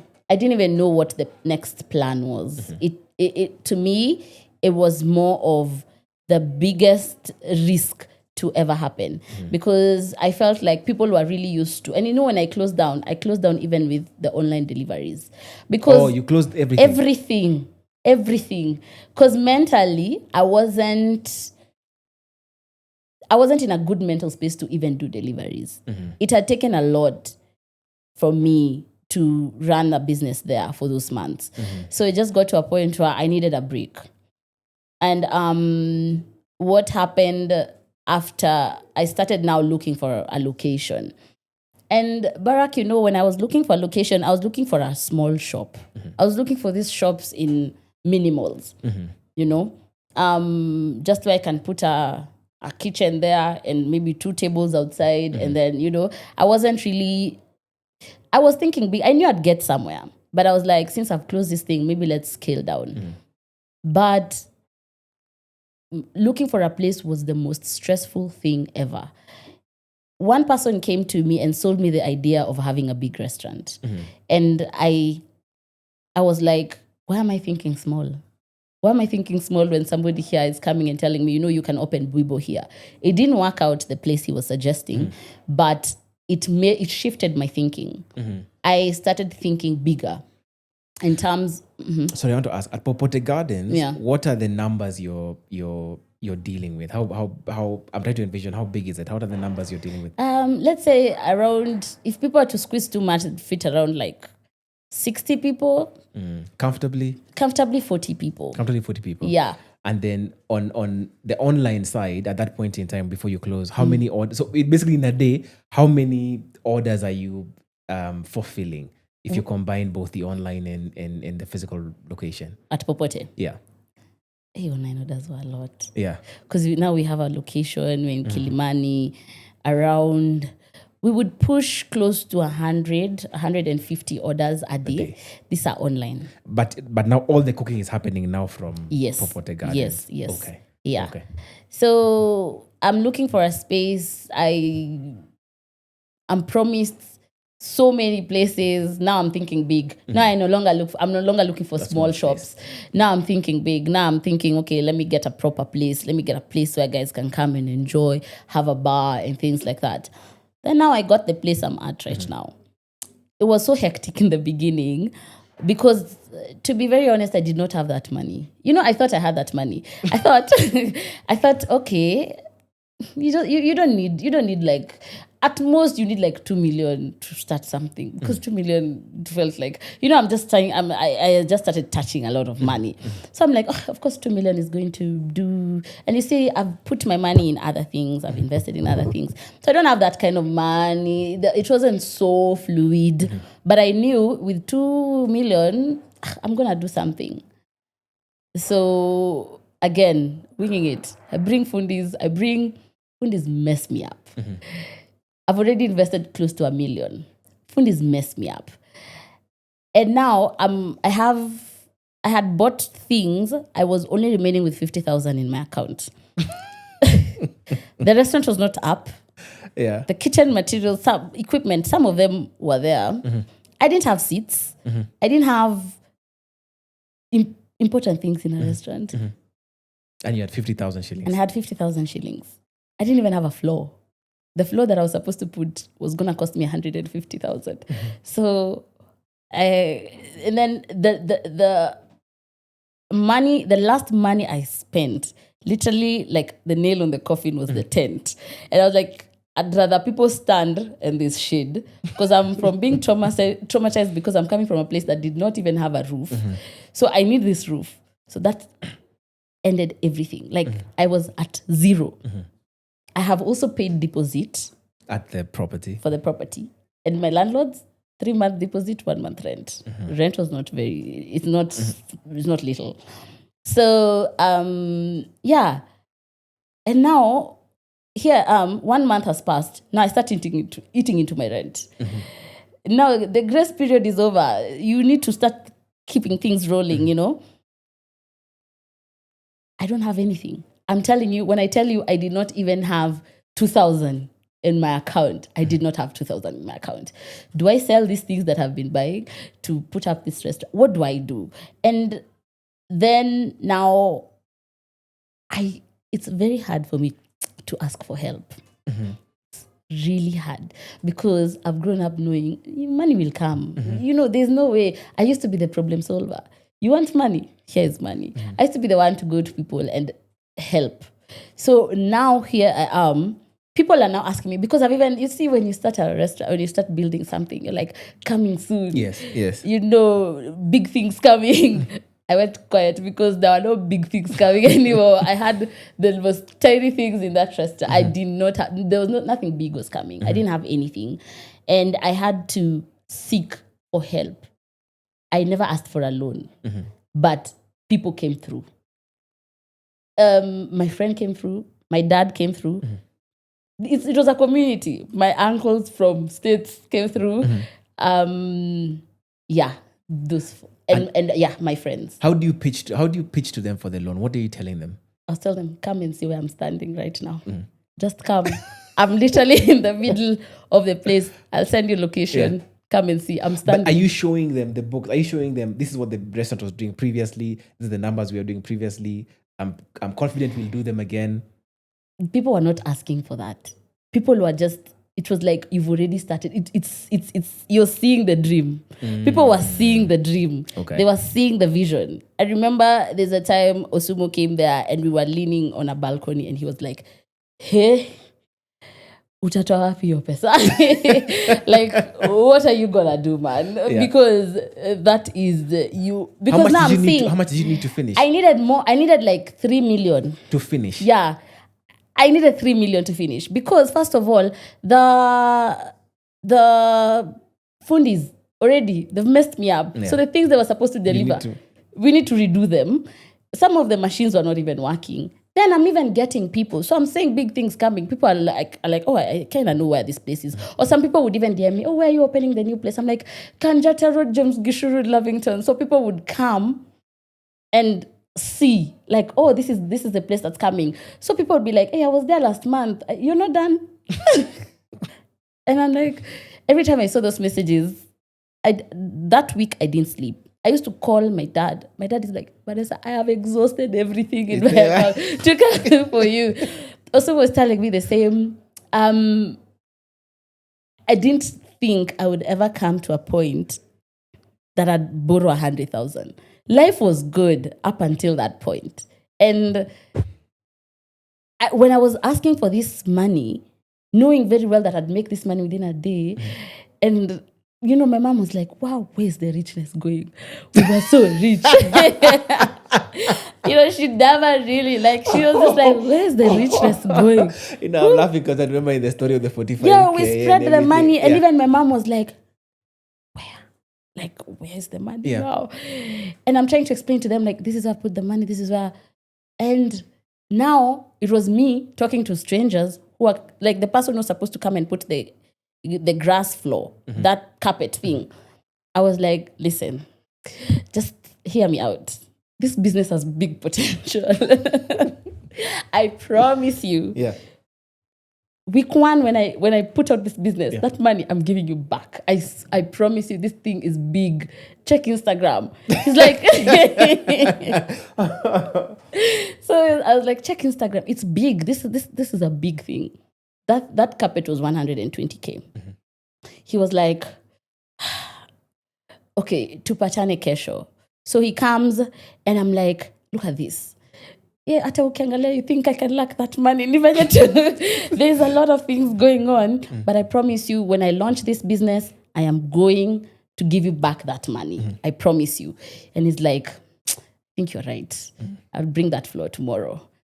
That's how I was like, so this can work. So I can actually talk to people and this can work. Yeah. So he comes, puts the carpet floor. I've already gathered some money from people. My dad has exhausted his money, as he was telling me. Like, I used to call my dad in the middle of the night. I'm like, I have not slept, man. Do you have like 10,000 somewhere? There's just somewhere we need to pay something, please. There's a time a fundi who went ghost. The guy I was dealing with, literally the person I started with, stopped answering my calls. This time I'm at zero. He stops answering my call, and I sent him a message, and I was like, God will see you. I swear to God, there's so much I would have told him. There's so much I would have told him. I was like, God will see you. And then I put exclamation marks, and this man never responded. I was like, aren't you threatened by God? Like, can't you see? Why are you doing this to me? Anyway, that passed. So I got another person to help me do those things. Then, now guys were just coming, and the kitchen now was operational. We didn't have seats. So the restaurant starts? The restaurant starts. Okay. I didn't even have a POS. When the restaurant starts? Nothing. Okay. I didn't have POS. I remember the way I had people when we were building, and then the people were coming like, Natafta kazi. I'm like, cleaner? Get in. Yeah. Or you can do waitress. You know how to, okay, get in. Someone comes like, hey, chef, nini. oh, what do you cook? Like, ugali, skuma, get in. That one we'll know how to do. We'll know. We'll know when we get there. I didn't even have a structure in how I was employing people. But that's how things started. It was very hard.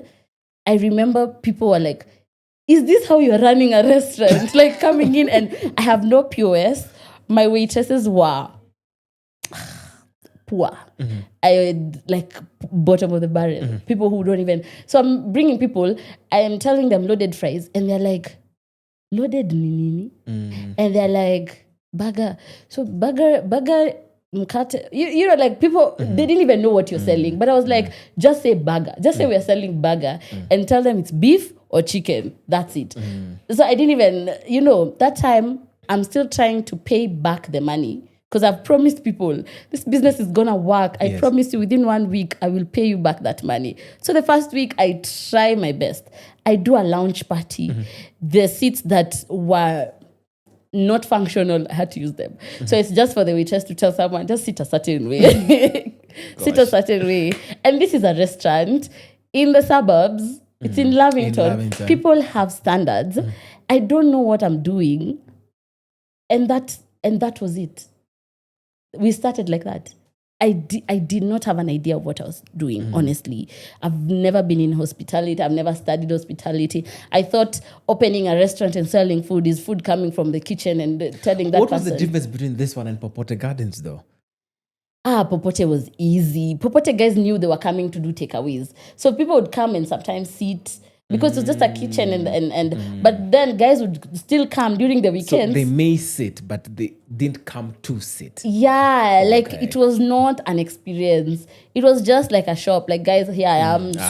Come pick food. During the weekends, we have some music going on. So you just come have fun. So it was at Popote, it was still a cloud kitchen, just that it had like seats. Exactly. Honestly. But this now is a restaurant. Now was a restaurant. I had to pay, all these certificates, all these things. And now I started realizing I am running a restaurant. Oh my God, it's just not what you had envisioned. Like it's big. Because I remember the first time we had an event, like a jazz event, and people were standing because I didn't have seats. The place was full, crowded. The place used to get full every day. And without seats, I didn't have enough seats. People would come and stand. People would come and probably eat from the counter or like there were seats, but there were just not enough seats. So every time, here I am, there's a person I knew from Huruma who was hiring event seats. So every weekend when so I never also was too sure. In the beginning, I never knew how crowded the place can be. So I'm just eyeballing it. Like, hey, 3 people have come in, 10. Oh, this looks like it's going to be a full day. I drive all the way to Huruma Outer Ring. Get the seats, come. It was hectic. I used to hire seats, hire some tables. There's a time I made my restaurant look like a wedding function because now I only had the round tables with the... So it was... Somebody's coming, he's like, you guys have a wedding going on? I'm like, no, this is the normal. This is exactly what we are doing here. Yeah. It almost sounds like, and correct me if I'm wrong, it almost sounds like because earlier with all this money you were making, there was no clear separation between you and the cloud kitchen business. You used the money and invested it elsewhere. But that then creates a hole for you when you're trying to put the restaurant up. So you don't have the money to make it work. Exactly. But if you had done differently, you would have been able to put I would have that money. I don't think I would have struggled. And also, remember, this fundis really did mess me up. They really, really did mess me up. So it's like that money that I started with, the 2.5, it's like it went down the drain. So it didn't sustain anything. It didn't do anything. So I remember even looking for equipment all the way in Tindigua. Someone is saying they have a cooker in Tindigua all the way down. I'd go there and just get that equipment from them because it was cheap. Okay. Yeah. So how long did it take you to pay back these loans that you had taken? It took me 8 months. 8 months. Everything. I couldn't believe it. Even Usumu couldn't believe it because he's one of the people who helped me.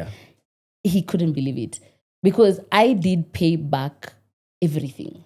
everything, all those millions, I paid them back within 8 months. Yeah. I started operating the restaurant now just as whole. And during those 8 months, are you? So during those 8 months, I'm assuming, of course, you're paying your employees. Paying rent. But are you taking money from the business at that point in time? I did not know. I didn't even know what paying myself was.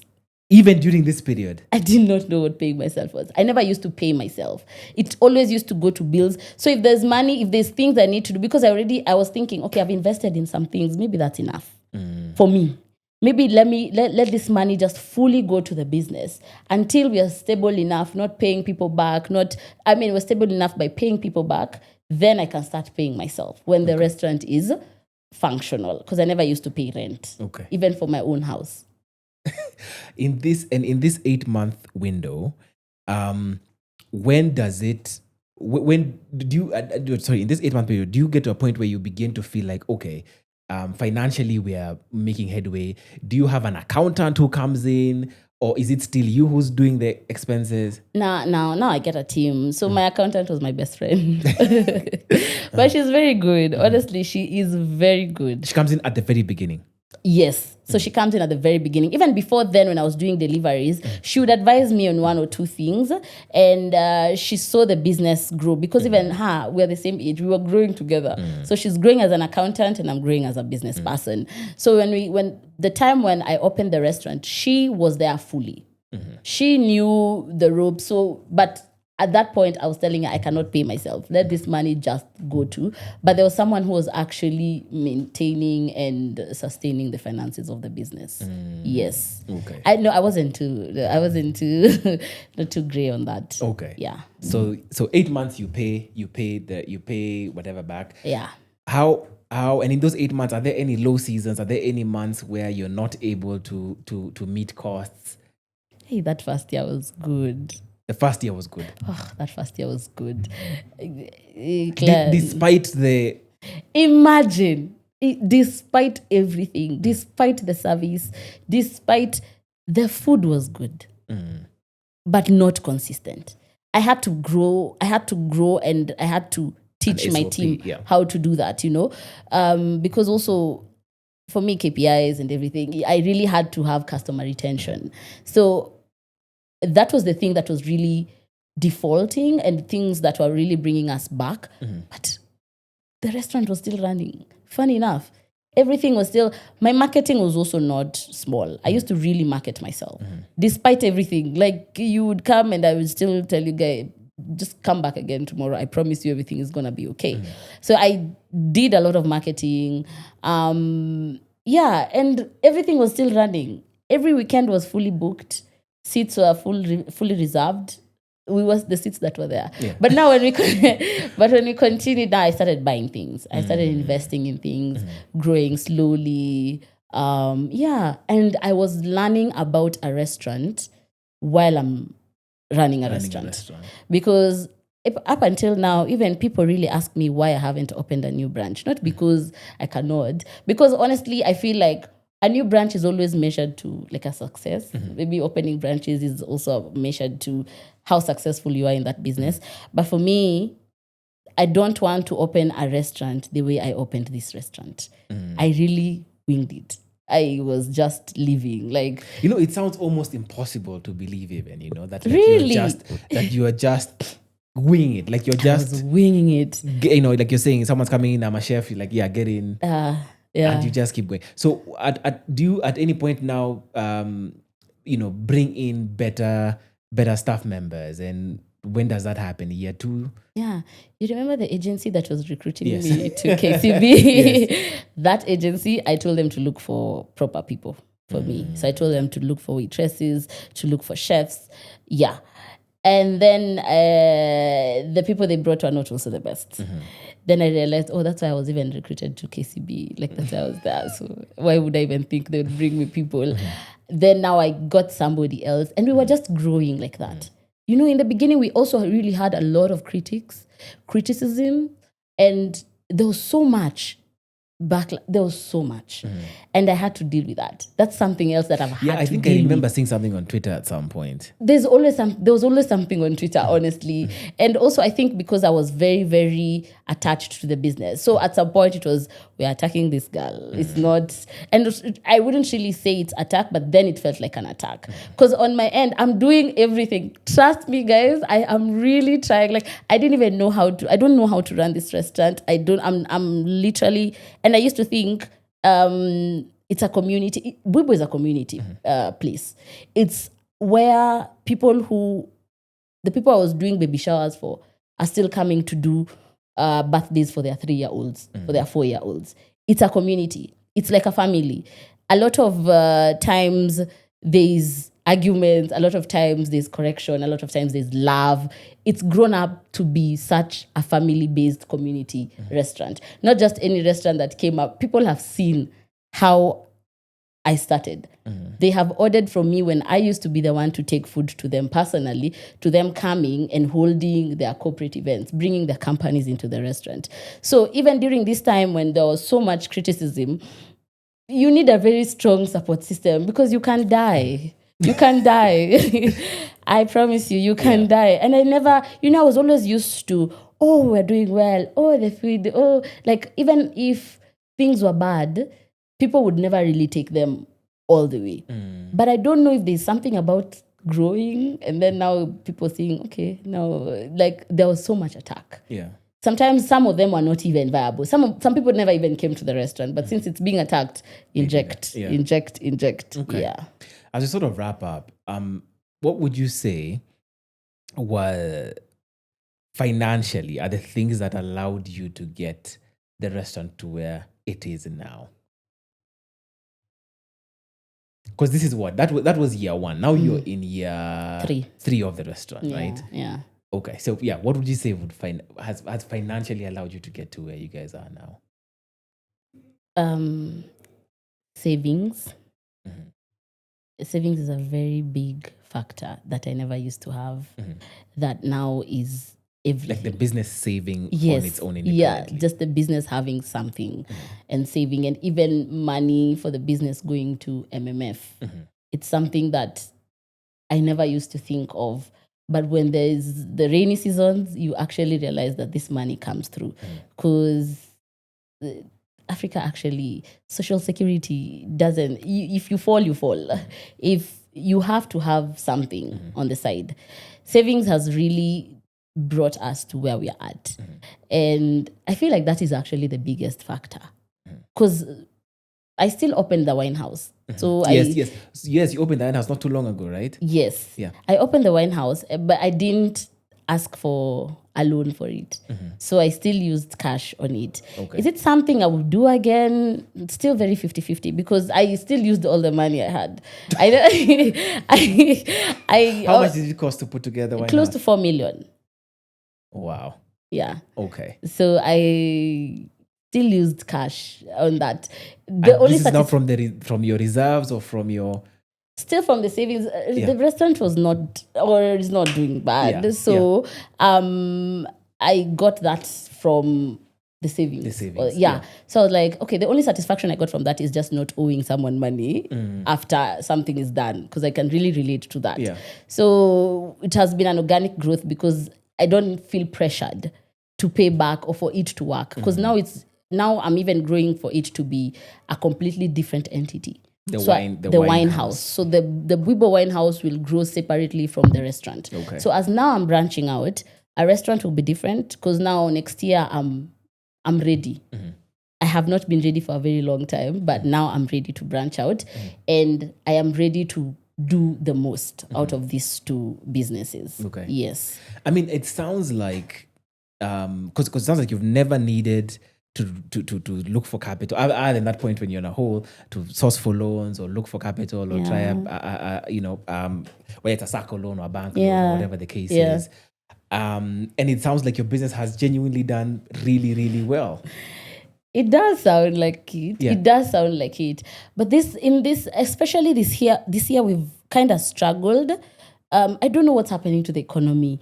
It's just not the same. It's like making money is looking a bit strenuous than it was before. I never used to have like a problem in making money, but it's looking a bit strenuous. Though it's not terrible, but it's just not the same. I mean, like if you compare last year's numbers to this year's numbers. Oh, yeah.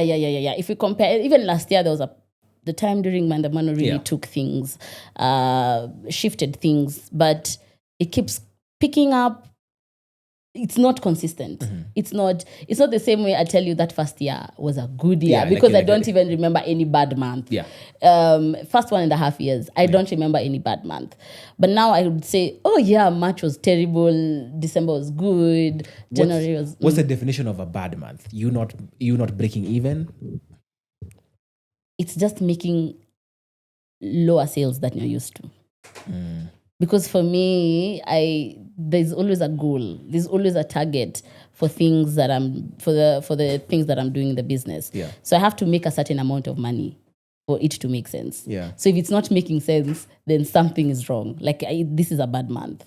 Yeah. Okay. Yeah. And what's been the thing that's allowed you to make all of this money? Of all the different things that I guess you'd attribute the success of the restaurant to, what's the thing that has allowed you to make all this money? It's literally taking the biggest risk all the time. Like, there is nothing that stops me.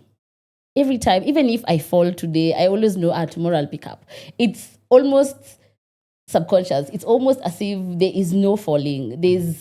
I can be like, very many things have happened in the restaurant, of course, that have either messed with the sales or, but in this very moment, if anything is to shift and go the way I don't want it to go, I will try and bring it back. Like, there's just no giving up in this thing. And that's what this business has taught me ever since I started. Because the financial mistakes that I made, there were so many. Oh my God, there were so many. But right now, I even took a class, like a financial class, so that by the time I'm getting into my 30s, guns blazing, like I'm not going to be the person I was when I started this business when I was 23 and not knowing the ropes of it, because everybody would think, oh, you've been really disciplined to get the restaurant to this point.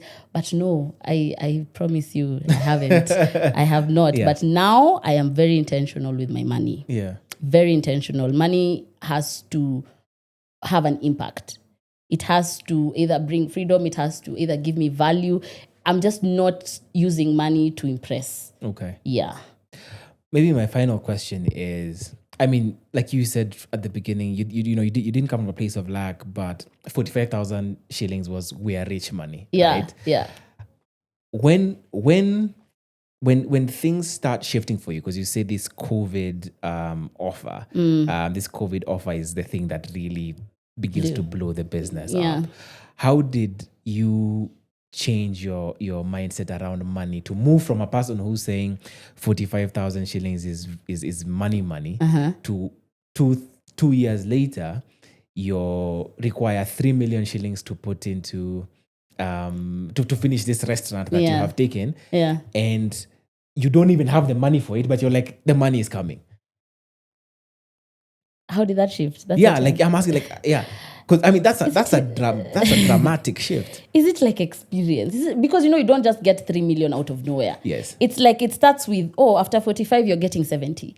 After 70 you're getting 150. So it's like you see it coming. It's not one day you wake up you have 45,000. The following day you wake up you have 3 million. No, it's something. It seemed gradual. Now looking back, it wasn't gradual. That was a bit So It every day, every time I push harder, the sales used to increase. The account used to grow. So you can see that 3 million coming because you've already touched the 2 million. You've touched the 1.5. So, I mean, I think that's it. Yeah. Yeah. What would you require to, I guess my last question, what do you require to grow financially for your business? What does, for Bwibo to grow, what does it need?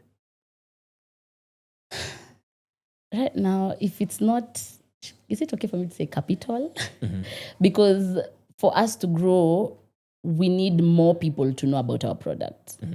about what we're selling, about the wine house, the experience of what this wine house brings, having the best loaded fries, having the best burgers, the best platters. I need more people to experience that because it's a bit limiting if I'm in one place. So I want, for us to grow, I want us to branch out now that I'm ready. Yeah. I want us to branch out. I want people to know about it so that it can take the business. I believe by branching out right now, the business can move from point A to point B, to be honest. If I branched out then, the business would have moved from point B to point A, negative A, because I didn't really know the ropes of it.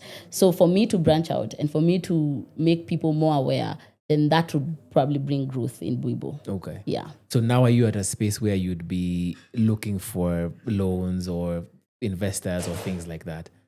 200%. 200%. I think using all your money in investments when you can get a loan.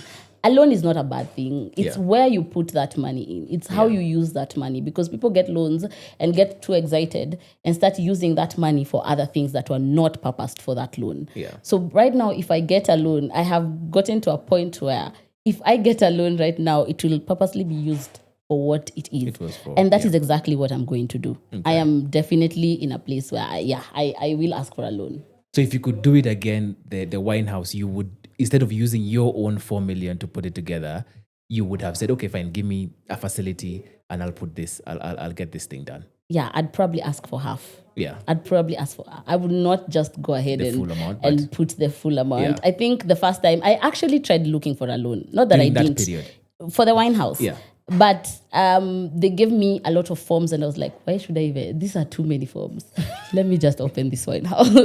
As in, again, the forms is what is what stopped you. It was a bit too bad. It was like, hey, this is a bit too much hassle. And they were It wasn't the rates. It was I was like, this is a bit too much. Why would I work so hard? And that's why I keep telling people, please, when you're young, make as many financial mistakes as you can. Try and do things. Work on your skill, because you'll never, ever, ever, ever lose that skill. That's something you're given to do. Work on your skill because you'll never be disappointed. I can sell loaded fries in this room. You can go to Turkana and do an interview there and people will still listen. So as much as you believe in your skill and you know exactly what to do around it, please try and flip the money, invest in it, multiply, move that money. Yeah. Don't just stay stagnant. Don't do things just because, but move that money. Yeah. Okay. Thank you so much for the conversation. I mean, and the transparency and honesty around how this restaurant came to be. Honestly, it is it's so much more of a story than I expected to hear, and not straightforward at all. Yeah. But thanks so much for coming on Financial Record Business Edition and telling us about your business. Yeah. Guys, please make sure you visit our restaurant. Of course, all the links in the IG or to the IG page and where the restaurant actually is will be in the description box. Please make sure you do and check out the wine house as well. And this has been Financial Record Business Edition. We will see you guys in 2 weeks.